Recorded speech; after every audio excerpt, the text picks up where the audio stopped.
अस्सलाम वालेकुम, मैं हूं शाहजेब खानजादा। इंतखाबात में अब सिर्फ 26 दिन रह गए हैं। कल इलेक्शन कमीशन ने उम्मीदवारों को इंतखाबी निशान अलॉट करने हैं, लेकिन इस सब के दौरान पीटीआई के इंतखाबी निशान का मामला मजीद पेचीदा हो गया है। पेशावर हाई कोर्ट के फैसले के खिलाफ कल इलेक्शन कमीशन ने सुप्रीम कोर्ट से रुजू किया था, जिसकी आज चीफ जस्टिस काजी फाइज की सरबराही में 3 रुकनी बेंच ने समाअत की और बेंच में ये वाजे किया कि पीटीआई को सुप्रीम कोर्ट के सामने साबित करना होगा कि उन्होंने 2 दिसंबर को जो इंट्रा पार्टी इंतखाबात करवाए थे वो पार्टी आइन के मुताबिक थे।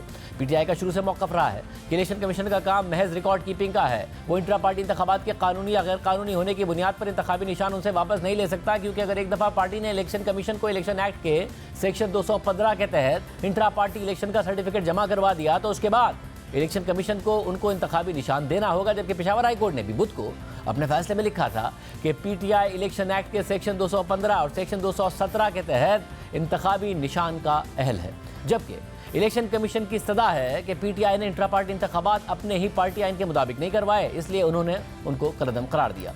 इसलिए इस फैसले के खिलाफ पेशावर हाई कोर्ट का दिया गया फैसला कलअदम करार दिया जाए।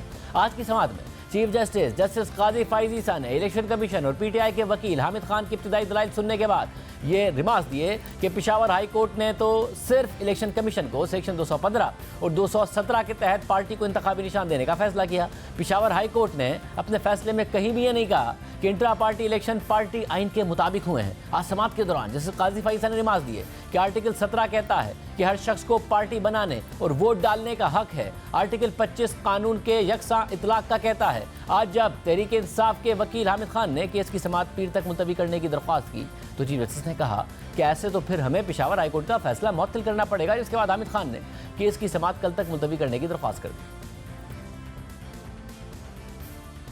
Are you ready with the matter?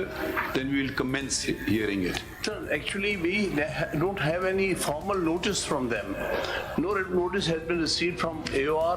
We only learned about this case. That's why I've asked the question. If you, because you filed a caveat, so I have not even read. Yes. I got the file very late. I have not read the file. So if you're ready with the case, No, we'll sir, proceed. not yet. Because we just received the. So when do you want it for?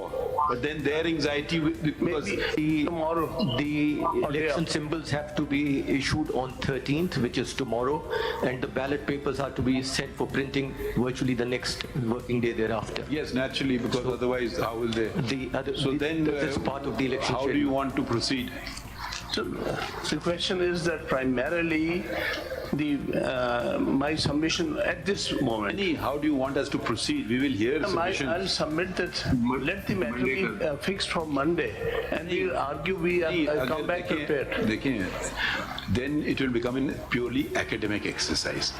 Or we suspend the order, then we can have Monday. So we have to be fair to both sides. So because we don't mind hearing on Saturday and Sunday even, because we realize that elections must go through as smoothly as possible and in accordance with the law. Exactly. So we are prepared to sacrifice any working day, any time, morning, night. Now we are just asking your availability. But if we, on your request, adjourn it to Monday, then we will suspend the order, because otherwise we don't know what the reasoning of the decision is. Submit and let it be fixed tomorrow. That will give us some time to prepare. साथ ही दौरान समाज जैसे काजी फाइसा ने remarks दिए कि क्या high court ने कहा कि पीटीआई के इंट्रा पार्टी इंतखाबात दुरुस्त हुए हैं। बल्ले के इंतखाबी निशान का मामला तो बाद का है, पहले इंट्रा पार्टी इंतखाबात को देखना होगा। पेशावर हाई कोर्ट ने ऐसी डिक्लेरेशन ही नहीं दी कि इंट्रा पार्टी इलेक्शन दुरुस्त थे। पेशावर हाई कोर्ट ने इतना कहा कि बल्ले का इंतखाबी निशान पीटीआई को दिया जाए, इंट्रा पार्टी इंतखाबात दुरुस्त ना हुए तो पीटीआई को नताइज का सामना करना होगा। Where is the declaration of the High Court saying that they were in accordance with law or their constitution, or they were not? They don't say anything, my lord. They simply First you have to hold that, then whether the symbol of bat will be given or not, that is a subsequent relief. First the initial declaration has to be there. Where is that? That is not. Let's read it again, the whole order. We hold and declare that the impugned order of the Election Commission of Pakistan dated 22nd December 2023 be passed in case number as illegal, without any lawful authority and of no legal effect. But that still doesn't mean that there has been an election. No, it चलिए आपका order उड़ गया. जी. अब number 2 पढ़ें. The Election Commission of Pakistan is directed to forthwith publish the certificate filed by the petitioner on its website in terms of Section 209 of the Election Act 2017. इससे पहले declaration कहाँ है? Election were in accordance with law. There is none, my lord. So this will only follow that declaration. There is no such declaration. Yes, the elections were held proper, whatever, and then issue the certificate and issue the election symbol. But I find that declaration missing. अगर ये नहीं दिखा सके कि election उन्होंने सही तौर पे किया है, तो शायद इनको फिर कॉन्सिक्वेंस सफर करनेंगे. अब 2-3 कानूनी बातें भी खड़ी हो गई हैं. एक बुनियादी कानूनी बात है, खान साहब आप ये नोट कर लें, एक बुनियादी कानूनी बात है कि डिक्लेरेशन इन्होंने नहीं मांगा कि भाई जो हमने इलेक्शन कराया है बिल्कुल सही है. वो उन्होंने कॉन्सिक्वेंशियल रिलीफ पे चले गए. साथ ही आज अदालत में ये मामला भी ज़ेर बहस आया कि तहरीक इंसाफ ने एक ही साथ इलेक्शन कमीशन के फैसले के खिलाफ लाहौर हाई कोर्ट और पेशावर हाई कोर्ट में दरख्वास्तें दायर क्यों की, जिस पर chairman PTI barrister Gohar Khan ने कहा कि हमने फोरम शॉपिंग के लिए ऐसा नहीं किया, जिसके बाद चीफ जस्टिस ने इस मामले पर अहम सवाल उठा दिए. मैटर आपने खुद लाहौर हाई कोर्ट गए, 5 मेंबर बेंच बनवाई, इलेक्शन का मैटर है, इलेक्शन कमीशन ने ऑर्डर पास किया है कि आप दोबारा इलेक्शन कराएं. आपका मौक़िफ़ था इलेक्शन सही हो, फिर आपने कहा चलो फिर भी कर देते हैं इलेक्शन दोबारा, खुश हो जाएं.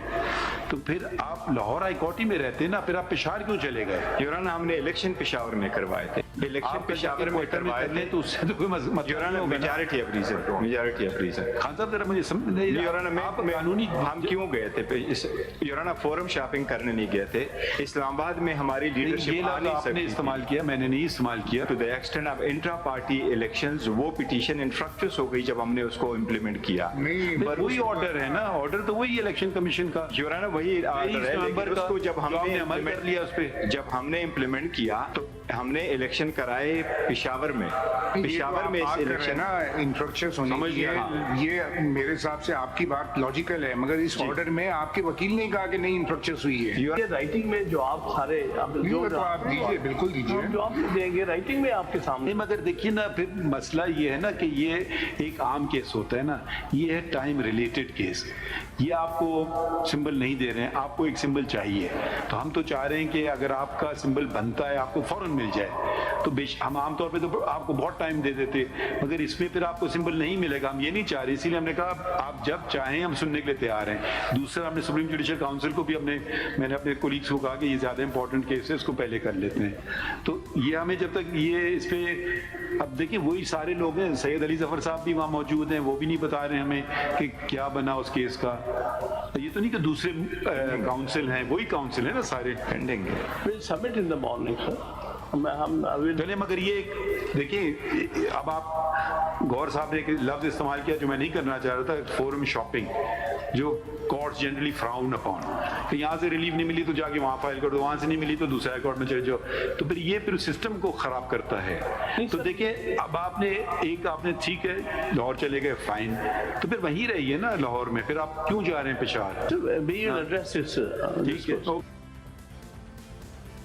इलेक्शन कमीशन के वकील के दलाइल मुकम्मल होने के बाद अकबर पावर के वकील ने अदालती सवालात का सामना किया, जिसके बाद समाअत कल सुबह 10 बजे तक के लिए मुलतवी कर दी गई. आज की समाअत के बाद मीडिया से बात करते हुए बैरिस्टर गौहर ने कहा कि हमें इस बेंच से बहुत बड़ी उम्मीद है. अगर इलेक्शन फ्री एंड फेयर नहीं हुए तो उन्हें कोई नहीं मानेगा. सुप्रीम कोर्ट जमहूरियत को डीरेल नहीं होने देगी.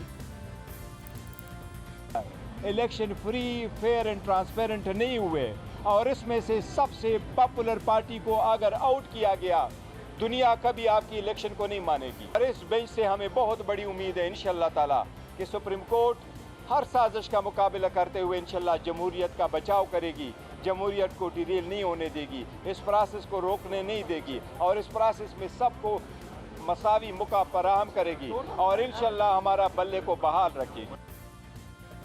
इस पूरी सूरत पर बात करने के लिए तहरीक इंसाफ के वकील अहमद उवैस हमारे साथ मौजूद हैं, जो आज सुप्रीम कोर्ट में भी मौजूद थे. बहुत शुक्रिया अहमद उवैस साहब, हमें ज्वाइन करने के लिए. ज़ाहिर है कल का दिन बहुत अहम है. पार्टी इस बात को डिफेंड करेगी कि जी इलेक्शन कमीशन का इख्तियार ही नहीं है, हमने इलेक्शन करा दिए, अब इलेक्शन कमीशन की जिम्मेदारी है कि वो हमें बल्ले का निशान दे, जो इंतखाबी निशान दे, ना कि वो हमारे इंतखाबात को देखे कि वो ठीक हुए थे या नहीं हुए थे, या फिर ये साबित करेगी कि हमारे इंतखाबात भी बिल्कुल ठीक हुए थे इसलिए हमें बल्ले का निशान मिलना चाहिए? दोनों एस्पेक्ट के ऊपर हमने इलेक्शन बिल्कुल ठीक करवाए हैं और 175 जो पॉलिटिकल पार्टीज हैं उनके इलेक्शन आप देखें कैसे हुए हुए हैं, और जितनी बड़ी पार्टीज हैं वो तो सिर्फ डायनेस्टीज के अंदर ही नहीं है, एक फैमिली के अंदर ही सारा इलेक्शन रहा है उनके। नून लीग को देख लो, पीपल पार्टी को देख लें, ये तो सिर्फ अगर फर्क है नजर आता है आपको तो पीटीआई में है कि उन्होंने कोई वो एक फैमिली की पार्टी नहीं बनाई है। साहब और साहब एक जो इशू हुआ था वो ये था कि क्योंकि इलेक्शन कमीशन ने टाइम बहुत कम दिया था तो पार्टी ने इंतखाबात कराए। कहीं ना कहीं अली जफर साहब का भी ये मौकफ था कि अगर कुछ चीज़ें हैं जो नहीं जिनकी पासदारी हो सकी वो इसलिए कि टाइम हमारे पास बहुत कम था। तो मैं जानना चाह रहा हूँ ये भी साबित करने के लिए पार्टी तैयार है कि कम वक्त के बावजूद हमने अपने आइन के मुताबिक बिल्कुल दुरुस्त इलेक्शन कराए हैं, क्योंकि आज ऐसा लगा जैसे अदालत का मूड है इस तरफ भी कि जी ये आपको साबित करना होगा कि आपने इंतखाबात दुरुस्त कराए पार्टी के। हमारी यही आर्ग्यूमेंट है, यही हमारी आर्गुमेंट है कि हमने इसके बावजूद बाकायदा वहां पे गैदरिंग भी हुई है, उसकी वीडियोस बनी हुई हैं और बाकायदा तौर के ऊपर इलेक्शन जो है उसका पूरे प्रोसेस को उससे गुजर के कराए गए हैं। अब एक एतराज उन्होंने लगा दिया कि आपने चीफ इलेक्शन कमिश्नर जो बनाया था वो लीगली कॉन्स्टिट्यूटेड नहीं था। अब इस बुनियाद पे आप इलेक्शन तो कालअदम करार नहीं दे सकते, ये भी उनकी गलत बिल्कुल स्टांस है। तो इसलिए इंशाअल्लाह ताला, और दूसरी बात यह है कि देखें आर्टिकल 17 के अंडर जो है ये पॉलिटिकल पार्टीज की फॉर्मेशन होती है और ये फंडामेंटल राइट्स में आ जाता है। अब फंडामेंटल राइट्स में पार्टी बन जाती है जब, तो लीगली कॉन्स्टिट्यूटेड पॉलिटिकल पार्टी जो है उसको अगर आप उसका सिंबल उसका एक आर्बिट्री तरीके के साथ उसको आप उससे वापस ले लो, इसका मतलब है कि आप लाखों करोड़ों लोगों को हक के राय से आप महरूम कर रहे हैं। ये बड़ा अहम नुक्ता है मुदव्विर साहब के ज़ाहिर आइन का जो एक लीगल जो बेसिक फंडामेंटल राइट है जो देता है उससे लोग महरूम हो रहे होंगे, और इस पॉइंट को भी कल अदालत के सामने रखा जाएगा कि अगर इलेक्शन में कहीं कोई खामी भी नजर आती है उसके बावजूद पार्टी को महरूम नहीं किया जा सकता है उसके सिंबल से, क्योंकि आइन का जो बुनियादी हक है जो देता है आर्टिकल 17 के तहत वो मजरू होगा। बिल्कुल यही है जो, क्योंकि उसमें एक मैक्सिमम है ना इक्विटी का, इंग्लिश में कहते हैं कि justice can not be sacrifice on the alter of technicalities. सिर्फ टेक्निकलिटीज की बुनियाद के ऊपर आप इंसाफ को भेंट नहीं चढ़ा सकते हो।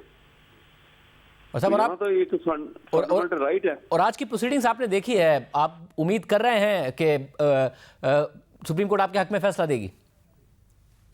तो चीफ साहब ने ये इंडिकेट भी किया है कि भाई इतने लोगों का राइट जो है उनको कैसे खत्म कर दिया जाए।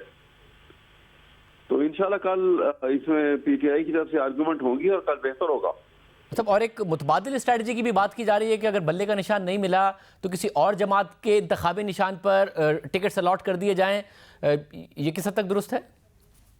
नहीं, अभी बिल्कुल नहीं। अभी तो पूरी फोकस हमने किया हुआ है कि ये एक बहुत बड़ी, क्योंकि इसमें सुप्रीम कोर्ट की जजमेंट्स पहले भी हैं। बेनजीर भुट्टो के 2 केसेस थे, 88 सुप्रीम कोर्ट, 89 सुप्रीम कोर्ट, और फिर नवाज शरीफ का जो बहाली का केस था 93 सुप्रीम कोर्ट, उनमें भी ये आर्टिकल 17 जो है right to form political party association जो है उसकी बुनियाद के ऊपर उन्होंने, और ये इलेक्शन सिंबल की सारी बात उसमें की हुई है। और वहां पे कंक्लूड उन्होंने यही किया है कि by arbitrary exercise of authority you can not snatch the fundamental right of the people. बहुत शुक्रिया। दूसरी तरफ नून लीग को पंजाब में कौमी और सूबाई असेंबली की नशिस्तों पर टिकट जारी करने के बाद से मुश्किलात का सामना है। आज नून लीग ने लाहौर से कौमी और सूबाई असेंबली के हलकों से पार्टी उम्मीदवारों के नामों का ऐलान किया है। लाहौर के हलका NA 130 से नवाज शरीफ, NA 123 से शहबाज शरीफ, NA 119 से मरियम नवाज शरीफ और NA 118 से हमजा शहबाज शरीफ इंतखाबात में हिस्सा लेंगे, जबकि नून लीग ने शेख रुहेल असगर और अयाज सादिक का मसला भी हल कर दिया है। लाहौर से कौमी असेंबली के हलके NA 120 से अयाज सादिक और NA 121 से शेख रुहेल असगर इंतखाबात में हिस्सा लेंगे। आम बात यह है कि नून लीग ने लाहौर से कौमी असेंबली के 2 हलके NA 117 और NA 128 खाली छोड़े हैं और इन दोनों हलकों से IPP के उम्मीदवारों अलीम खान और रौन चौधरी की हिमायत की जाएगी। इसके अलावा लाहौर से सूबाई असेंबली की नशिस्त PP 159 से मरियम नवाज, PP 147 से हमजा शहबाज और PP 164 से शहबाज शरीफ को टिकट जारी किया गया है। नून लीग IPP के साथ काफ लीग को भी एडजस्ट करने की कोशिश कर रही है, मगर आज काफ लीग ने ऐलान किया है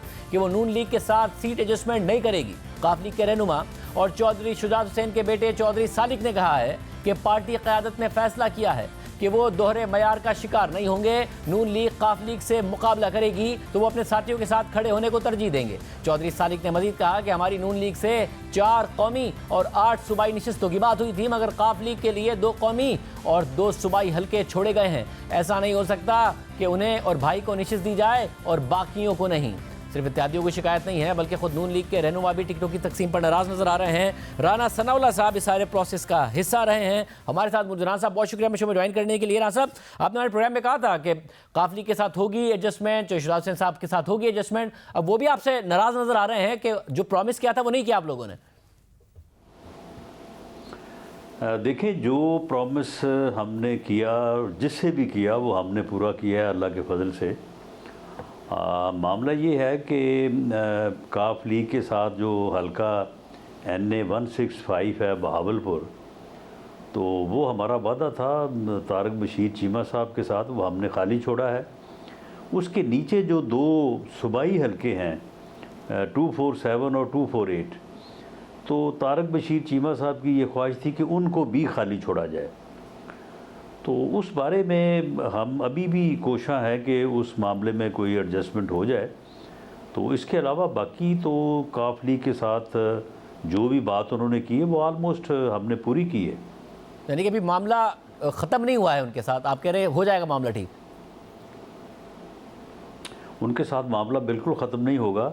उन्होंने हमारे साथ 16 माह की जो हमारी गवर्नमेंट थी उसमें सबसे बेहतर, सभी का बेहतर था, लेकिन सबसे बेहतर अगर किसी ने तआवुन किया तो वो चौधरी शुजात साहब और चौधरी सालिक हुसैन साहब भी थे और तारक बशीर चीमा साहब थे।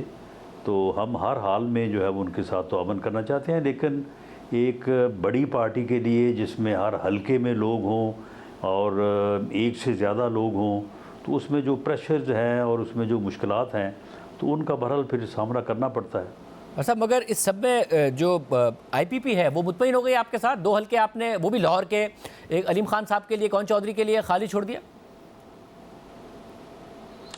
जी, IPP के साथ जो है वो मामला जो है वो काफ़ी जो है वो मुज़ाकरात का, मुश्किलात का भी शिकार रहा, क्योंकि हमारे लिए बहुत मुश्किल था, क्योंकि PMLN को पंजाब में कोई भी हल्का ऐसा नहीं था कि जहाँ पे हमारे ऐसे लोग नहीं थे कि जो इलेक्शन लड़ने की भी सलाहियत रखते हों और पार्टी के साथ भी उनकी कमिटमेंट जो है वो शक व शुबा से बालातर हो।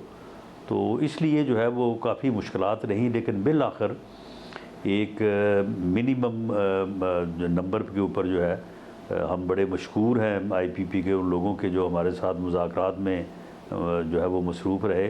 तो वो तय हो के तो उसके मुताबिक जो है वो फिर हमने अब इसको जो है वो फाइनल कर लिया है। मगर गुलाम सरवर के हवाले से कल ख्वाजा साहब हमारे साथ मौजूद थे, उन्होंने कहा कि जो बातें वो नवाज शरीफ ख़ानदान और हमारी जमात के बारे में करते रहे हैं, ये बड़ी शर्मिंदगी की बात है, मगर आप लोगों ने फिर भी उनके साथ उनके लिए अपना हल्का खाली छोड़ दिया है। आपने सुना ही होगा वो क्या क्या कहते थे नवाज शरीफ साहब के बारे में कि वो कैसे मुल्क वापस आएंगे, किस तरीके से चोर पार्टी और चोर आप लोगों को कहा करते थे।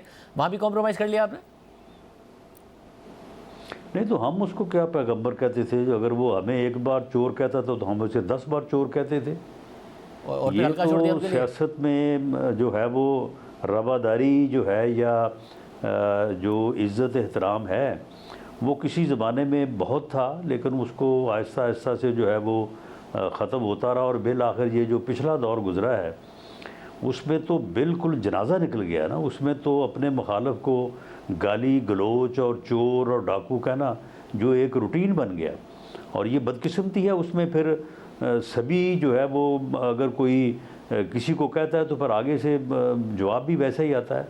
तो ये एक बदकिस्मती से जो है वो एक दौर गुज़रा है कि जिसमें सियासत में मुखालफीन को जो है वो गाली देना जो है वो एक रिवाज बना रहा, उनके ख़िलाफ़ झूठे केसेस बनाना, उनके ख़िलाफ़ एक इंतकामी कार्रवाइयाँ करना। तो ये सारी चीज़ें जो है, हम तो ये चाहते हैं कि ये चीज़ें ख़त्म हों और आहिस्ता आहिस्ता जो है वो लोग अपने नॉर्मल रवैयों की तरफ आएँ। मगर इसमें टाइम लगेगा। मगर कैसे मान गए कि आप लोगों की ऐसी क्या मजबूरी थी कि गुलाम सरवर के लिए आप लोगों को कॉम्प्रोमाइज़ करना पड़ा? नहीं, कोई मजबूरी नहीं थी। मामला ये है कि जिन लोगों ने उस वक्त जब एक जाबर और जुल्म पे मबनी जो है वो दौर था, जब लोगों के ख़िलाफ़ जो है वो झूठे केसेस और लोगों को जेलों तक जाके जो है वो इंतकाम का निशाना बनाया जा रहा था, तो ऐसे में जिन लोगों ने हमारी उन कोशिशों में हमारा साथ दिया और जो है वो हम उस दौर को जो है वो उस जुल्म को ख़त्म कर सके, अदम एतमाद कर सके, तो उनके साथ हमारी कुछ कमिटमेंट्स थी और इसी तरह से बाद में भी कुछ लोगों के साथ गुलाम सरवर तो उनमें से नहीं थे। वो तो हुई। जब आप लोगों के साथ गलत हो रहा था, ये तो हर गलती को जस्टिफाई करते थे। पीआईए इन्होंने तबाह किया, पेट्रोलियम सेक्टर की तबाही के ये जिम्मेदार थे और ये उनमें से नहीं थे। तो 9 मई के बहुत बाद पार्टी छोड़ने वालों में से हैं। नहीं, ये उनमें से नहीं थे, लेकिन ये उनमें से जो थे उनके साथ तो थे ना। मामला ये है कि जहांगीर तरीन जो है वो आपको पता है ना कि उनके ख़िलाफ़ क्या होता रहा, किस तरह के उन्हें इंतकाम का निशाना बनाया गया। अलीम ख़ान को, जिसने उस जलसे को जो है वो कामयाब कराया, जिस जलसे के बाद पीटीआई जो है वो पीटीआई बनी, तो उसके साथ जो सलूक हुआ, तो अब अगर उनके साथ कुछ लोग शामिल हुए हैं और वो उन लोगों को एडजस्ट करना चाहते हैं, तो हमें किसी हद तक जो है वो फिर जो है वो रवादारी का जो है वो लिहाज करना पड़ता है। और जहांगीर तरीन साहब के लिए क्या हुआ? क्योंकि लोधरा में तो नहीं माने थे अब्दुल रहमान काजू और फिर वहाँ टिकट भी हो गया, तो उन्हें कहाँ एडजस्ट कर रहे हैं आप? जी, हमें लोधरा में जो है वो कुछ मुश्किलात थी। उन मुश्किलात का हमने फिर हाल इस तरह से निकाला कि जहांगीर तरीन साहब से ये रिक्वेस्ट की कि आप अगर यहाँ से भी लड़ना चाहते हैं, लोधरा से भी, तो ठीक है, आप हल्के को ओपन कर देते हैं, आप लड़ लें। लेकिन मुल्तान में एक हल्का जो 149 है, तो उसमें हमने फिर उनको रिक्वेस्ट की कि आप यहाँ से जो है वो इलेक्शन लड़ें, और वहाँ पे हमने उनको खाली छोड़ा है उस हल्के को उनके लिए, और वहाँ पे भरपूर तरीके से उनकी सपोर्ट की जाएगी और इंशाल्लाह कामयाब होंगे। और तलाल चौधरी को किस तरह एडजस्ट किया गया? उनका तो बड़ा कॉन्फिडेंस था कि मैंने जो कुछ पार्टी के लिए किया है, मुझे तो टिकट मांगने की ज़रूरत भी नहीं है। फिर ऐसा लगा कि वो टिकट मांगने के लिए कोशिश करने में लगे हुए। देखें, कमिटमेंट जो है वो भी एक मेरिट होती है और कमिटमेंट से बड़ा कोई मेरिट नहीं है।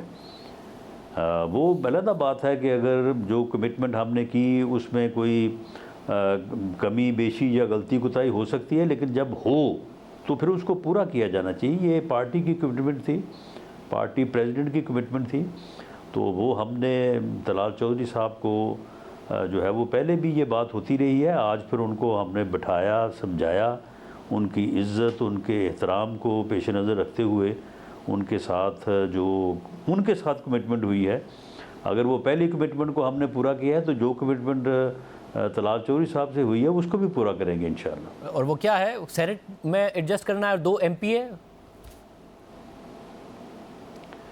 जी, उस हलके में जो वहाँ पे जो विंग्स थे, जिनको जो सूबाई हलके हैं, तो उनमें उनकी रिकमेंडेशंस को जो है वो अहमियत दी गई है, मशावरत की गई है, और उसके बाद जो है वो उन्हें सेनेट में जो है वो पार्टी प्रेसिडेंट ने उनके साथ वादा किया है। तो इसी तरह से मलक नवाज़ साहब थे फैसलाबाद से, उनके साथ भी जो है वो कमिटमेंट की गई है, तो इंशाअल्लाह ताला ये कमिटमेंट्स भी पूरी होंगी।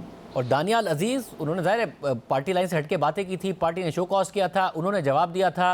वो पहले डिस्क्वालीफाई हुए, उनकी जगह जब उनकी अहलिया इलेक्ट हुई, उन्होंने बहुत अच्छा काम किया पार्लियामेंट के अंदर, लेजिस्लेशन में बड़ा कंट्रीब्यूट किया, मगर उन्हें इग्नोर कर दिया गया।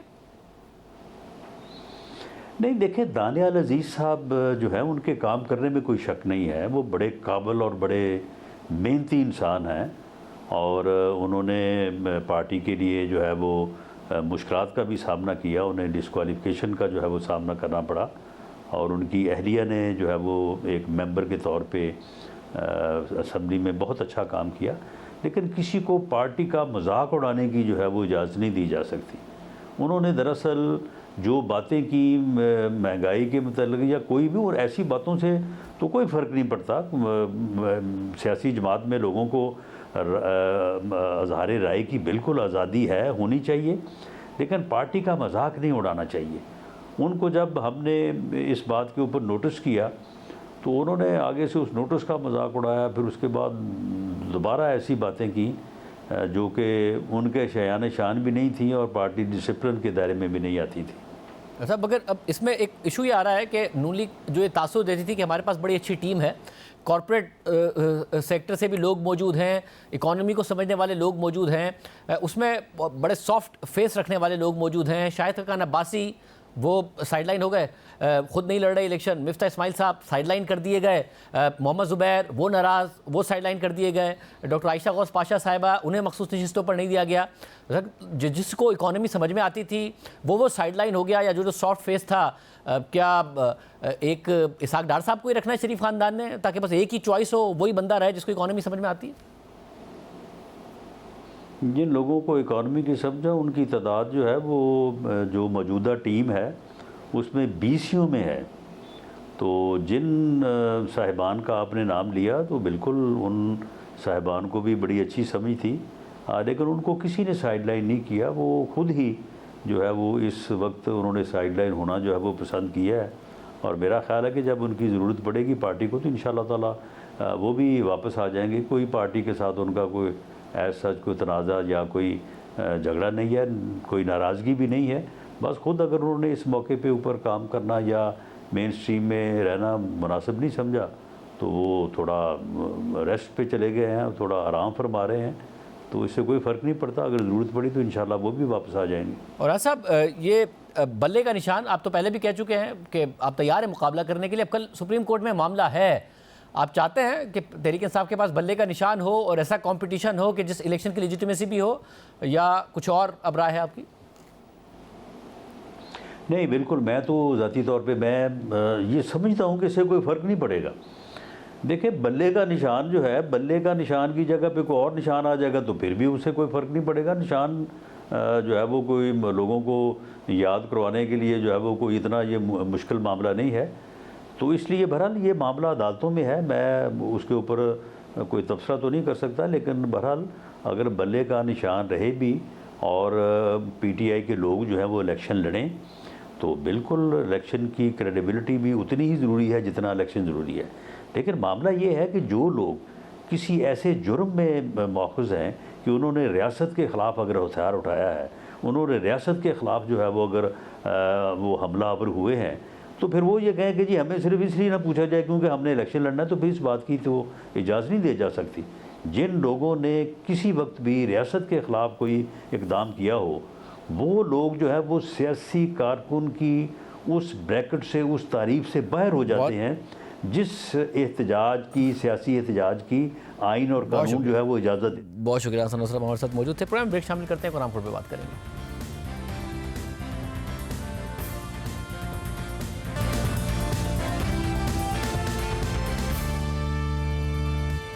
सुप्रीम कोर्ट ऑफ पाकिस्तान में गुज़िश्ता 2 दिन के दौरान बड़ी तब्दीलियां रूनुमा हुई हैं, जिसके बाद दीगर आईनी इदारों में भी तब्दीलियां आ गई हैं। 24 घंटों के अंदर अंदर जस्टिस मुज़ाहिर अली नकवी और सीनियर जज जस्टिस एजाजुल एहसन ने इस्तीफे दे दिए, जिसके बाद ना सिर्फ सुप्रीम कोर्ट में जजेस की तादाद कम हो गई है, बल्कि जस्टिस एजाजुल एहसन के इस्तीफे की वजह से supreme judicial council, judicial commission of Pakistan और सुप्रीम कोर्ट के बेंचेस तश्कील देने वाली कमेटी के अरकान भी तब्दील हो गए हैं। पहले जस्टिस एजाजुल एहसन तीसरे सीनियर मोस्ट जज होने की वजह से इन तीनों इदारों के रुकन थे, लेकिन उनके अचानक इस्तीफे के बाद अब ना सिर्फ जस्टिस मंसूर अली शाह अक्टूबर में उनकी जगह चीफ जस्टिस बनेंगे, बल्कि अभी से सुप्रीम जुडिशल काउंसिल और बेंचेस तश्कील देने वाली कमेटी के रुकन भी बन गए हैं। इसके अलावा सुप्रीम कोर्ट और हाई कोर्ट्स में जजेस का तकर्रुर करने वाले जुडिशल कमीशन ऑफ पाकिस्तान में भी जस्टिस एजाजुल एहसन के इस्तीफे के बाद एक नशिस्त खाली हो गई है, जिसमें जस्टिस याया अफरीदी आ जाएंगे, क्योंकि वो अब सीनियरिटी लिस्ट में 5वें नंबर पर है और जुडिशल कमीशन में चीफ जस्टिस के बाद 4 सीनियर मोस्ट जजेस शामिल होते हैं। एक तरफ तो सुप्रीम कोर्ट में तब्दीलियां रूनुमा हो रही हैं और दूसरी तरफ आज भी मुस्ताफ़ी होने वाले जस्टिस मज़ाहिर नकवी के खिलाफ सुप्रीम जुडिशल काउंसिल में कार्रवाई हुई है। चीफ जस्टिस काजी फाइसा की सरबराही में सुप्रीम जुडिशल काउंसिल का ओपन इजलास हुआ, जिसमें justice Sardar Tariq Masood, justice Mansoor Ali Shah, chief justice Lahore high court justice Amir Bhatti और chief justice Balochistan high court Naeem Akhtar Afghan शरीक हुए। इजलास के शुरू में चीफ जस्टिस ने काउंसिल के सेक्रेटरी को साबिक जज जस्टिस मज़ाहिर अली नकवी के वकील ख्वाजा हारिस का खत पढ़ने की हिदायत की। काउंसिल की सेक्रेटरी जजीला असलम ने बताया कि ख्वाजा हारिस ने खत में कहा है कि वो 11:30 बजे नहीं पहुंच सकते। ख्वाजा हारिस के माविन वकील डॉक्टर यासिर ने खत जमा कराया है। ख्वाजा हारिस का मौक़िफ़ है कि काउंसिल सिर्फ हाजिर सर्विस जज के खिलाफ कार्रवाई कर सकती है। इसके बाद अटॉर्नी जनरल मंसूर उस्मान अमान ने कहा कि गुज़िश्ता रोज़ अदालत में आफिया शहर बानो केस के फैसले का हवाला दिया गया था। वफाकी हुकूमत ने फैसला किया है कि हम आफिया शहर बानो फैसले के खिलाफ अपील दायर कर रहे हैं। अगर आज काउंसिल कार्रवाई मुलतवी करती है तो हमें कोई एतराज़ नहीं है। चीफ जस्टिस ने इस पर रिमार्क्स दिए कि फिर हम ऐसा करते हैं कि इंतखाबात के बाद तक काउंसिल की कार्रवाई मुलतवी कर देते हैं। इसके बाद सुप्रीम जुडिशल काउंसिल ने कार्रवाई 15 फरवरी दिन 11:30 बजे तक मुलतवी कर दी। आफिया शेरबानो केस में सुप्रीम कोर्ट के 2 जजेस जस्टिस एजाजुल एहसन और जस्टिस मुनीब अख्तर ने जून 2023 में फैसला दिया था, जिसमें करार दिया गया था कि आइन के आर्टिकल 209 के तहत रिटायर्ड जजेस के खिलाफ काउंसिल कार्रवाई नहीं कर सकती है। और आज अटॉर्नी जनरल ने ऐलान कर दिया है कि वफाकी हुकूमत इस फैसले के खिलाफ अपील में जा रही है, जिसके बाद सुप्रीम जुडिशल काउंसिल ने जस्टिस मज़ाहिर अली नकवी के खिलाफ कार्रवाई 15 फरवरी तक मुलतवी कर दी है। मगर ये सवाल अपनी जगह बरकरार है कि वफाकी हुकूमत कैसे तकरीबन 7 माह पुराने फैसले पर अपील करेगी।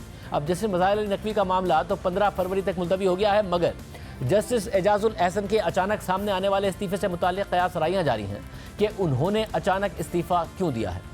ज़राए का कहना है कि जस्टिस एजाजुल एहसन के खिलाफ भी करप्शन से मुताल्लिक रेफरेंस आने वाला था, जिसकी वजह से उन्होंने वक्त से पहले इस्तीफ़ा दे दिया। इस हवाले से सबसे ज़्यादा जिक्र ग्रैंड हयात केस का हो रहा है, जिसका फैसला देने वाले बेंच में जस्टिस एजाजुल एहसन शामिल थे। आज रोजनामा जंग और द न्यूज़ में अंसार अब्बासी की खबर के मुताबिक 2 मुख्तलिफ ज़राए ने द न्यूज़ को बताया है कि जस्टिस एजाजुल एहसन के ग्रैंड हयात होटल केस में मुतनाज़िर किरदार की वजह से उन्होंने गैर मुतवक्के तौर पर इस्तीफ़ा दिया है। खबर के मुताबिक ज़राए का दावा है कि supreme judicial council justice Ijazul Ahsan के खिलाफ भी कार्रवाई करने जा रही थी, लेकिन मुतल्लिका हल्कों से इस बात की तस्दीक नहीं हो पाई है। ज़राए ने जस्टिस एजाजुल एहसन के इस्तीफे की यही वजह बयान करते हुए कहा कि इस केस में उनके किरदार के हवाले से मुतल्लिका मवाद मुख्तलिफ इदारों से चंद माह पहले जमा कर लिया गया था। ग्रैंड हयात होटल केस में सुप्रीम कोर्ट के 3 रुकनी बेंच ने उस वक्त के चीफ जस्टिस साकिब निसार की सरबराही में जनवरी 2019 में ग्रैंड हयात होटल की लीज बहाल की थी। ये लीज CDA ने बाय लॉस की खिलाफ वर्जियों पर मनसूख कर दी थी। इस 3 रुकनी बेंच में जस्टिस एजाजुल एहसन भी शामिल थे, जो जज बनने से पहले मेसर्स BNP की वकालत करते थे। इस कंपनी को 1 कॉन्स्टिट्यूशन एवेन्यू पर 13.5 एकड़ जमीन ग्रैंड हयात होटल की तामीर के लिए अलॉट की गई थी, लेकिन कंपनी ने होटल की बजाय 40 मंजिला लग्जरी अपार्टमेंट कॉम्प्लेक्स तामीर किया और हरे भरे इलाके को रिहायशी और तिजारती इलाके में तब्दील कर दिया। ये अपार्टमेंट्स बाअसर शख्सियात को फरोख्त कर दिए गए। सुप्रीम कोर्ट के बेंच ने जस्टिस साकिब निसार की रिटायरमेंट से 1 हफ्ता पहले मुख्तसर ऑर्डर जारी करते हुए लीज बहाल कर दी। मेसर्स BNP पर कोई तरीका वज़ा किए बगैर 17.5 अरब रुपए का जुर्माना आयद किया गया। इस पर CDA के वकील ने बेंच में जस्टिस एजाजुल एहसन की शमूलियत पर एतराज़ उठाया और मेसर्स BNP के वकील की हैसियत से उनके कंपनी के साथ साबिक ताल्लुक की निशानदेही भी की।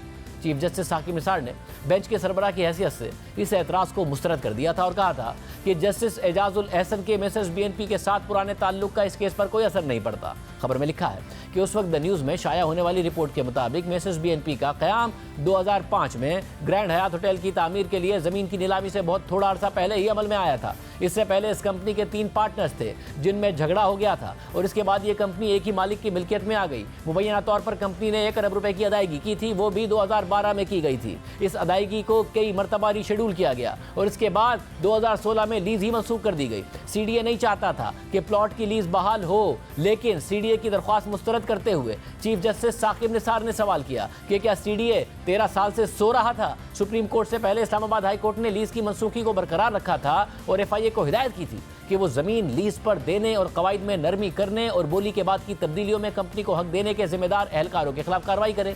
मेसर्स BNP ने हाई कोर्ट के इस फैसले को सुप्रीम कोर्ट में चैलेंज किया था और उस बेंच में जस्टिस एजाजुल एहसन भी शामिल थे और इस तरह इस बेंच ने उसी कंपनी के हक में फैसला देते हुए लीज बहाल कर दी और इस्लामाबाद हाई कोर्ट का फैसला खत्म कर दिया। अब आम बात यह है कि ग्रैंड हयात अपार्टमेंट्स में खुद साबिक वज़ीर आज़म इमरान खान, सुप्रीम कोर्ट के एक साबिक जज और ब्यूरोक्रेट समेत कई अहम और बाअसर शख्सियात ने फ्लैट्स खरीद रखे हैं और इस इमारत को गिराने की सुप्रीम कोर्ट ने मुखालफत की और इसे गिराने के खिलाफ फैसला दिया। इससे पहले supreme court justice Saqib Nisar के दौर में बनी गाला में भी गैर कानूनी तामीरात की रेगुलराइजेशन का हुक्म दे चुकी थी और जुर्माने की अदायगी के बाद साबिक वज़ीर आज़म इमरान खान की रिहाइशगाह को भी रेगुलराइज किया जा चुका था।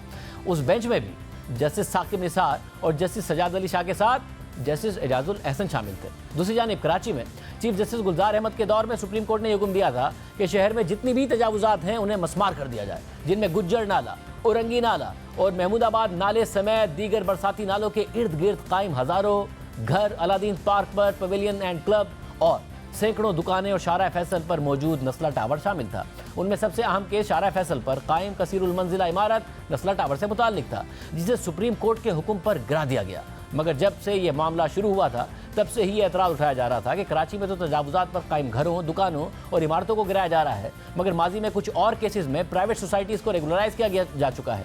सुप्रीम कोर्ट से ये मुतालबा किया जा रहा था कि हज़ारों घरों, दुकानों और इमारतों को बुलडोज करने के बजाय कोई ऐसा हल निकाला जाए जिससे हज़ारों ख़ानदानों को बेघर होने और बेरोज़गार होने से बचाया जा सके, लेकिन ऐसा नहीं हो सका और नस्ला टावर और अलादीन पार्क समेत कई बड़ी बड़ी इमारतों को सुप्रीम कोर्ट के हुक्म पर गिरा दिया गया। और उसमें भी अहम बात यह है कि कराची में बैठकर ये फैसले देने वाले 3 रुकनी बेंच में भी जस्टिस एजाजुल एहसन शामिल थे और उस वक्त भी एतराज़ उठता रहा कि कराची शहर के मसाइल का सही अंदाज़ा ना होने के बावजूद उन्हें बेंच में शामिल कर लिया गया, जिसके नतीजे में मुतनाज़ फैसले सामने आए। सुप्रीम कोर्ट के जज की हैसियत से जस्टिस एजाजुल एहसन के किरदार पर मुसलसल सवाल उठते रहे हैं।